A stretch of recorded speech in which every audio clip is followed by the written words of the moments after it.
नमस्कार, वक्त हो चला है रोहतक की दिन भर की खास बड़ी खबरों का और मैं आपके साथ रिया त्रिपाठी।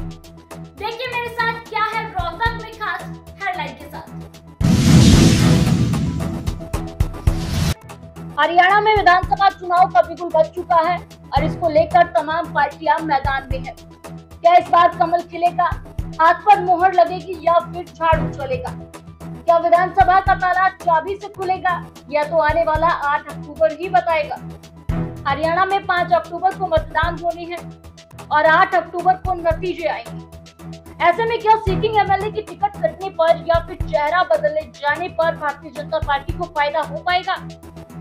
ये तो आने वाला 8 अक्टूबर बताएगा जब नतीजे सामने होंगे।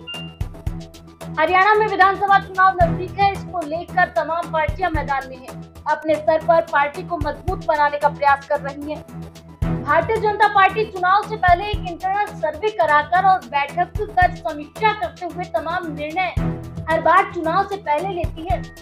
लोकसभा चुनाव के दौरान भी भारतीय जनता पार्टी ने सीएम का चेहरा बदला और चुनाव के बाद विधानसभा चुनाव से पहले प्रदेश अध्यक्ष मोहन लाल बडोली को बनाया गया।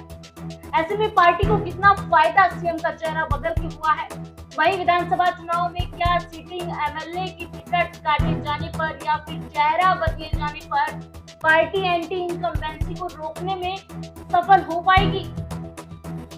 इसको लेकर धरातल पर बीजेपी और कांग्रेस लीडर के साथ साथ चुनाव विश्लेषकों, वरिष्ठ पत्रकार और जनता की राय जानी।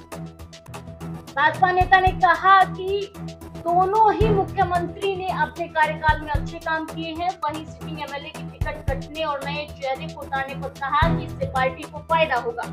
कांग्रेस लीडर का कहना है कि आने वाला समय कांग्रेस का है। भारतीय जनता पार्टी चाहे चेहरा बदले या कुछ भी कर ले, इनकी सरकार जा रही है।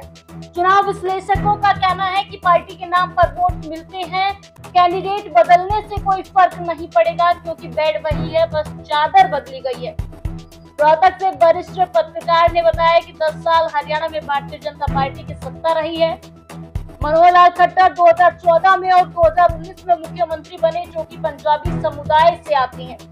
और भारतीय जनता पार्टी की आदत है कि चुनाव से पहले एक सर्वे करवाती है और कहीं ना कहीं उस सर्वे में निकल कर आया कि जो एक बड़ा सेगमेंट है एग्रीकल्चर से जुड़ा हुआ और जो जाट कम्युनिटी है, वह भारतीय जनता पार्टी को मनोहर लाल के चेहरे पर वोट नहीं देगी। इसी कैलकुलेशन को दिमाग में रखते हुए उन्होंने नायब सिंह सैनी को एक ओबीसी चेहरे को मुख्यमंत्री बनाया, क्योंकि ओबीसी वर्ग 40% तो वोट बैंक लेकर बैठा है। वहीं सिटिंग एमएलए की टिकटों को लेकर कहा कि भारतीय जनता पार्टी को फर्क नहीं पड़ता, 70% वह सिटिंग एमएलए की टिकट काट सकते हैं, क्योंकि जनता एक बार अनटेस्टेड उम्मीदवार को तो चुन सकती है, लेकिन जिसने काम नहीं कराया उसको वोट कभी नहीं देगी। वहीं उन्होंने कहा कि दूसरी बात यह मायने रखता है कि जो उम्मीदवार है उसका प्रभाव कितना है, क्या वह लोगों के पास सुख दुख में पहुंचा है, लोगों से जुड़ा हुआ है या नहीं। अगर पार्टी सर्वे कराकर चेहरे बदलती है तो पार्टी को फायदा हो सकता है। वहीं स्थानीय लोगों की कुछ मिली जुली प्रतिक्रिया सामने आई है। बदलने से अगर नियत और नीति ठीक हो जाए तो मुझे लगता है पूरे हिंदुस्तान की नियत और नीति ठीक हो सकती है। ये चेहरा सिर्फ लोगों को गुमराह करने के लिए बदला गया है, वास्तव में इसका कोई असर नहीं पड़ना है। हरियाणा के अंदर जो मुद्दे थे वो आज भी ऐसे ही रहे हैं। सिर्फ कुर्सी बदलने से, आदमी के बदलने से अगर हालात बदल जाते तो अब तक तो देश के हालात कुछ और ही हो जाते। तो हरियाणा मुझे नहीं लगता कि कांग्रेस बीजेपी का किसी प्रकार का कोई जनाधार बचा हुआ है या बीजेपी के प्रति लोगों की जो कोई किसी प्रकार की सहानुभूति होगी। और वैसे भी सैनी साहब को तो मुझे लगता है कि टाइम इतना कम मिला है, उनको पता ही नहीं है शासन कैसे चला जाता है। इंसान नहीं मिलना, सारी उम्र उसने इसी चीज के अंदर लगाई है। और अपना जो मनोहर लाल जी खट्टर थे, उन्होंने ये पोस्टर वगैरह लगा करके जितनी भी चोरियां थी, हर प्रकार की चोरी को उसने रोका है। इससे कोई फर्क नहीं पड़ेगा। ये अपनी कमियां को छुपाने के लिए मुख्यमंत्री दूसरा बदल दिया। जो पहले बात है, जो सरकार में जो काम नहीं हुआ, ये वो दूसरा काम करेगा, इससे कोई फर्क नहीं पड़ेगा। पब्लिक भाजपा की कारगुजारियों से पूर्ण रूप से तंग है। जनता आज त्राहिमाम है, कोई भी चेहरा बदल ले, भाजपा को जनता नकार चुकी है और आने वाले समय में कांग्रेस की सरकार हरियाणा के अंदर भारी बहुमत से बनना तय है। भारतीय जनता पार्टी की एक आदत है कि जहां भी चुनाव होते हैं वो पूरा अपना एक सर्वे करवाते हैं और उस सर्वे में उन्होंने कहीं ना कहीं पाया कि एक जो सबसे बड़ा सेगमेंट है हरियाणा में, जिसकी एग्रीकल्चर के अंदर भी पॉलिटिकल डोमिनेंस भी, सामाजिक तौर पर भी जो मजबूत है जाट कमेटी, वो कहीं ना कहीं मनोहर लाल खट्टर के नाम से भारतीय जनता पार्टी को वोट नहीं देगा। रोहतक के मंदिर में गौशाला के गुल्लक रखने पर हुआ विवाद, खुलेआम रिवॉल्वर लेकर गोली मारने दौड़े इनेलो नेता आजाद। लोगों ने पकड़कर उनका रिवॉल्वर छीना। आपको बता दें, आजाद पहले कांग्रेस में थे, उसके बाद बीजेपी में रहे। बीजेपी में सीएम मनोहर लाल खट्टर के रहते हुए उनका खट्टर के साथ कहासुनी होने के कारण बीजेपी छोड़कर जेजेपी ज्वाइन की थी। जेजेपी की सरकार से गठबंधन टूटने के बाद इनेलो में शामिल हुए। आजाद पेशे से वकील हैं और पूर्व सीएम मनोहर लाल के ओएसडी रहे भूपेश्वर दयाल के ससुर हैं। नए बस अड्डे के सामने उल्टा सिटी पार्क है, वहाँ मंदिर, उसका पार्क के परिसर में एक मंदिर बना हुआ है। सुबह सुबह हमारे पास कॉल आई कि कुछ वहाँ झगड़ा हो रहा है। मौके पहुंचे और तो वहाँ दो पक्ष नहीं, उनका किसी बात को लेकर झगड़ा हुआ था, जिसमें किसी पक्ष को कोई चोट वगैरह नहीं लगी।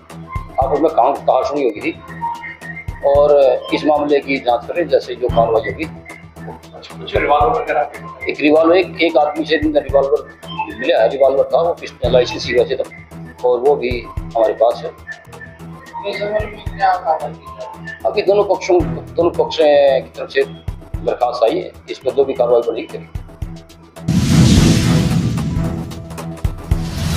आप वरिष्ठ नेता सुरेश मुंजाल का मौजूदा सरकार पर तंज बोले, अमृत योजना के नाम पर शहर में हुआ बड़ा घोटाला, जनता रही मूलभूत सुविधाओं से वंचित। विधानसभा चुनाव को लेकर तमाम पार्टियां मैदान में दांव पेच अपना रही हैं। इस दौरान आरोप प्रत्यारोप का भी दौर चला हुआ है। तमाम पार्टियां अपने स्तर पर पार्टी को मजबूत करने में लगी हुई हैं। वहीं आप वरिष्ठ नेता सुरेश मुंजाल लगातार डोर टू डोर अभियान कर रहे हैं। जनसंपर्क अभियान के तहत लोगों को आम आदमी पार्टी की नीतियों से अवगत करा रहे हैं। पूर्व निगम पार्षद एवं आम आदमी पार्टी के वरिष्ठ नेता सुरेश मुंजाल ने सर्कुलर रोड, लेबर चौक, अशोका चौक तक डोर टू डोर अभियान किया। इस दौरान उन्होंने लोगों से मिलकर उनकी समस्याओं के बारे में जाना।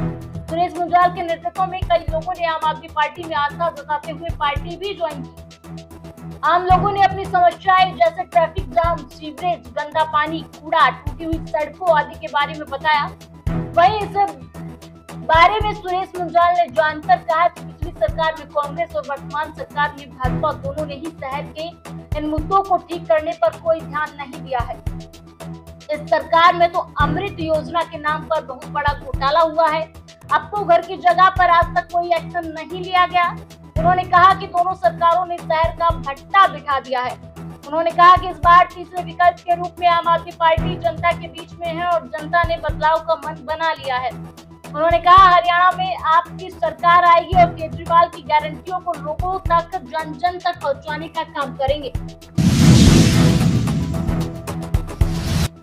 रोहतक में पूर्व मंत्री के खिलाफ उतरे वकील, डीसी को सौंपा ज्ञापन, बोले जांच करके हो सख्त कार्रवाई।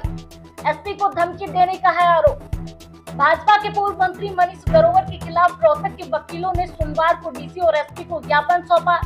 ज्ञापन के माध्यम से पूर्व मंत्री पर एसपी को धमकी देने का आरोप लगाया और इसकी निष्पक्ष जांच करने व सख्त कार्रवाई करने की मांग की है। साथ ही मांग की कि जल्द से जल्द उन्हें गिरफ्तार किया जाए। ज्ञापन सौंपने वालों में एडवोकेट करण सिंह नारंग, यजुवेंद्र सिंह, भावना पवार, पारस शिवानी मदान, हिमानी नरवाल, चिराग आटू, विनीत, युजवेंद्र, विनीत, टीना, चिराग, अनुभव, पुलकित, साहिल, मोहित, नवीन, आशु, दीपक, बंटी, आकाश, निकिता, निशा, सलमान, परमवीर, गगन, हिमानी नरवाल शामिल रहे। वकीलों ने कहा कि 25 अगस्त को पूर्व मंत्री मनीष ग्रोवर ने एसपी आवास के सामने धरना प्रदर्शन किया। इस दौरान रोड जाम होने के कारण लोगों को परेशानी हुई। उन्होंने आरोप लगाया कि समर्थकों ने पुलिस पर भी हमला किया और तनाव बढ़ गया। इधर मनीष ग्रोवर पर आरोप लगाया कि उन्होंने सार्वजनिक रूप से एसपी को धमकी दी है।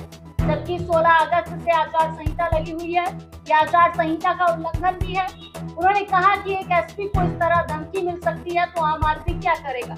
उन्होंने कहा इस मामले में गहनता से जांच की जाए और कोई व्यवधान न हो तथा कानून की पवित्रता बनी रहे, इसलिए कानूनी कार्रवाई इस पर की जानी चाहिए।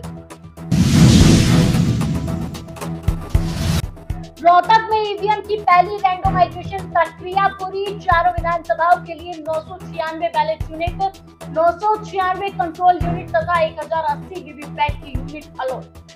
रोहतक के डीसी एवं जिला निर्वाचन अधिकारी अजय कुमार ने जिले की चारों विधानसभा के रिटर्निंग अधिकारियों व राजनीतिक दलों के प्रतिनिधियों की उपस्थिति में इलेक्ट्रॉनिक वोटिंग मशीन एवं वीवीपैट की प्रथम रैंडमाइजेशन की प्रक्रिया पूर्ण की। इस रैंडमाइजेशन में चारों विधानसभाओं के लिए 996 बैलेट यूनिट, 996 कंट्रोल यूनिट तथा 1080 वीवीपैट की यूनिट अलॉट की गई है, जिनमें आरक्षित यूनिट भी शामिल है।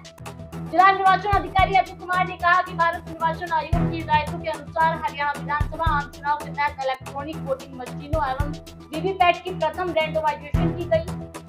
जिले की चारों विधानसभाओं में कुल 831 मतदान केंद्र हैं। महम विधानसभा क्षेत्र में 217 मतदान केंद्रों के लिए 260 बैलेट यूनिट, 260 कंट्रोल यूनिट व 282 वीवीपैट। गढ़ी सांपला किलोई विधानसभा क्षेत्र में 227 मतदान केंद्रों के लिए 272 बैलेट यूनिट, 272 कंट्रोल यूनिट तथा 295 वीवीपैट। रोहतक विधानसभा क्षेत्र में कुल 180 मतदान केंद्रों के लिए 216 बैलेट यूनिट, 216 कंट्रोल यूनिट व 234 वीवीपैट तथा कलानौर अनुसूचित जाति विधानसभा क्षेत्र में 207 मतदान केंद्रों के लिए 248 बैलेट यूनिट, 248 कंट्रोल यूनिट तथा 269 वीवीपैट यूनिट अलॉट की गई है। गौड़ ब्राह्मण आयुर्वेदिक कॉलेज एवं चिकित्सालय द्वारा गांव खिड़वाली के राव पानी में निःशुल्क चिकित्सा जांच शिविर का आयोजन किया गया। शिविर में बतौर मुख्य अतिथि गौड़ ब्राह्मण शिक्षण संस्थाओं के पदेन सचिव डॉक्टर जयपाल शर्मा मौजूद रहे। चिकित्सकों द्वारा ग्रामीणों का निःशुल्क स्वास्थ्य जांच कर उन्हें परामर्श दिया गया। इस दौरान गौड़ ब्राह्मण आयुर्वेदिक कॉलेज के प्राचार्य डॉक्टर वारिस पांडे ने बताया कि बच्चों की, महिलाओं व वृद्धजनों सहित 200 ग्रामीणों के स्वास्थ्य की जांच की गई, जिसमें जांच के दौरान मधुमेह, उच्च रक्तचाप, मोटापा, जोड़ों का दर्द, एनीमिया, गांठिया आदि रोगों से पीड़ित मिले।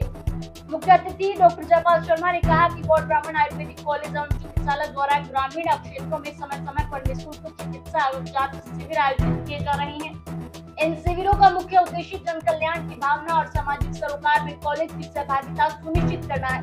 इसके अलावा कॉलेज में मुहैया कराई जाने वाली सुविधाओं के बारे में जन जन तक जानकारी उपलब्ध करवाना भी है। तो ये थी रोहतक की आज की